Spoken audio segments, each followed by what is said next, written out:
Yeah, it's frustration built in with a little bit of anger that the system doesn't represent them.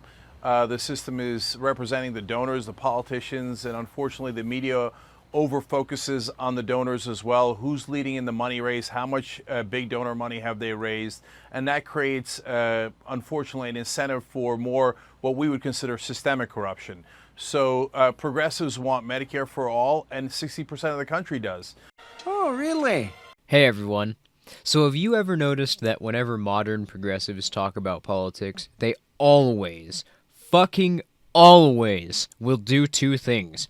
They will completely ignore the practical or ethical implications of whatever they're advocating for and throw any semblance of an actual nuanced discussion regarding how well the ideas hold scrutiny out the window. Usually doing this by resorting to ambiguous and colorful sounding rhetoric, such as fighting for a living wage.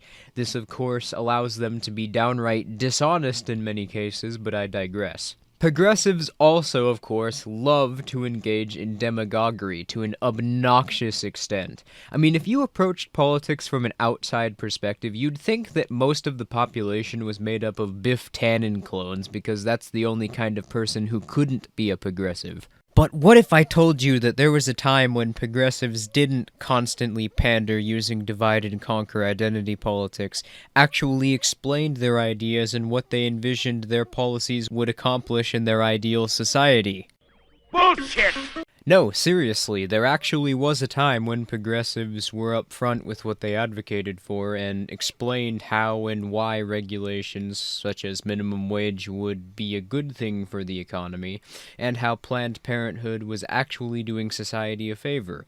Take Margaret Sanger, for example. She outright said that the goal of Planned Parenthood was to exterminate the Negro population. But Esso, that quote's clearly not finished.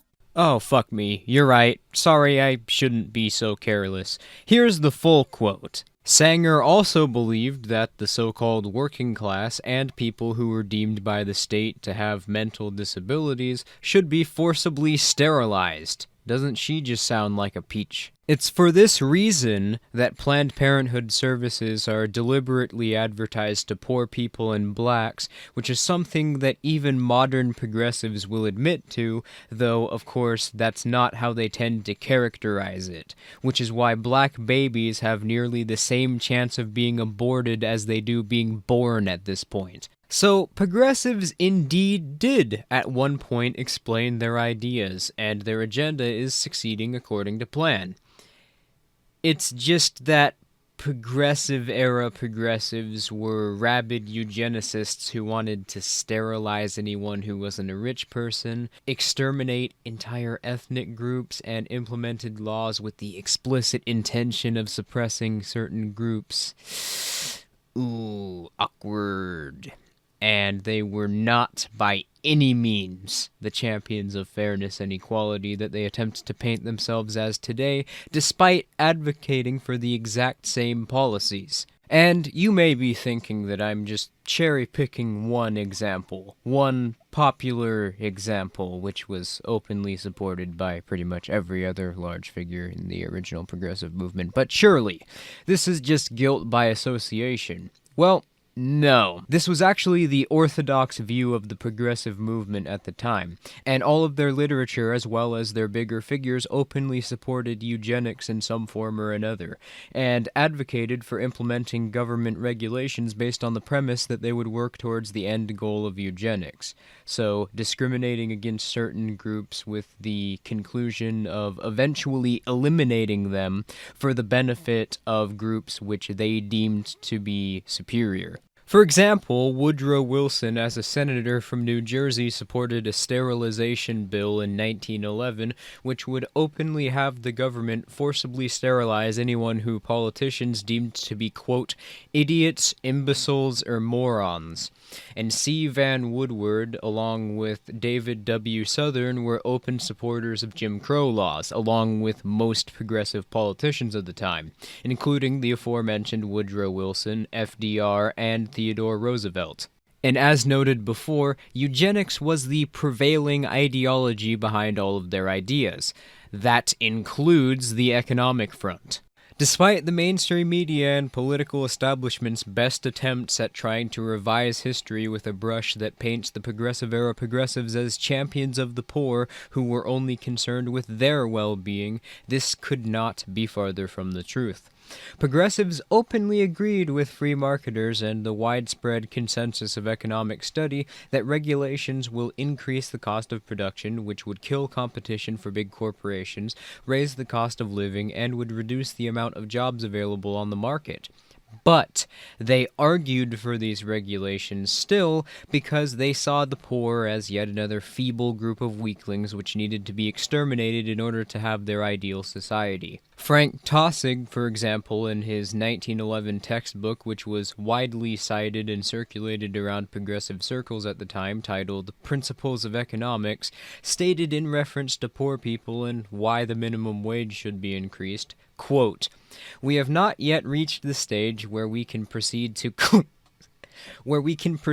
chloroform them once and for all, but at least they can be segregated, shut up in refuges and asylums, and prevented from propagating their kind. But it might be practical to prevent employers from paying anyone less than the minimum, though the power of the law must be strong indeed and very rigidly exercised to prevent them from making bargains which are welcome to both bargainers." Another example can be found in a 1916 editorial published in The New Republic, which was a popular progressive magazine during the Progressive Era, written by economist Henry Roger Seeger, who made the case against free markets in favor of regulation by arguing, quote, "Imbecility breeds imbecility as certainly as white hens breed white chickens. Under laissez-faire, imbecility is given full chance to breed, and does so in fact at a rate far superior to that of able stocks." In short, the original progressives knew full well that government restrictions on trade only limited the ability for the so-called working class to sustain a living for themselves. That was the idea, to create a world which was basically one big country club for the Rothschilds, the politicians, or the Rockefellers, etc. Poor people, ethnic minorities, and people with mental conditions were not only unfit for the club, but unfit to exist. Ignoring the atrocious ethical implications of this, the original progressives, funnily enough, were even less coherent than their modern counterparts, because without laborers and without these poor, non-politically connected people that the progressives despised so much, their society would have an extreme scarcity of resources and innovation, since fewer commodities could be produced and investment rates, along with savings rates, would decline with fewer customers buying products. And that's assuming that a market would even exist at all, considering that a progressive society, to some of them, would have had a centrally planned economy. But wait! Modern progressives advocate for exactly the same things today that they advocated for 100 years ago. Yep. And as a result, we're having exactly the problems which progressives during the Progressive Era anticipated. Wages are stagnating along with savings because of the Federal Reserve Act manipulating interest rates and causing inflation, which was signed into law by the rabid racist eugenicist Woodrow Wilson. On top of that, the cost of living has skyrocketed because of zoning laws, rent control policies, and other restrictions which limit competition and the availability of property and resources. I could go on, but you get the idea. Modern progressives are merely carrying the torch of their late 19th, early 20th century formers' eugenicist policies. It's debatable whether or not modern progressive politicians or political figures are also eugenicists themselves, considering that they make arguments which eerily resemble those made by eugenicists. For example, free markets are bad for black people because white people will dominate the market if it's left unregulated. But two things are unquestionable here: that the progressive movement was spawned out of the eugenics movement, and that progressive policies are harmful for consumers and workers, which, whether intentionally or not, makes being a producer or earning a decent income next to impossible without political connections.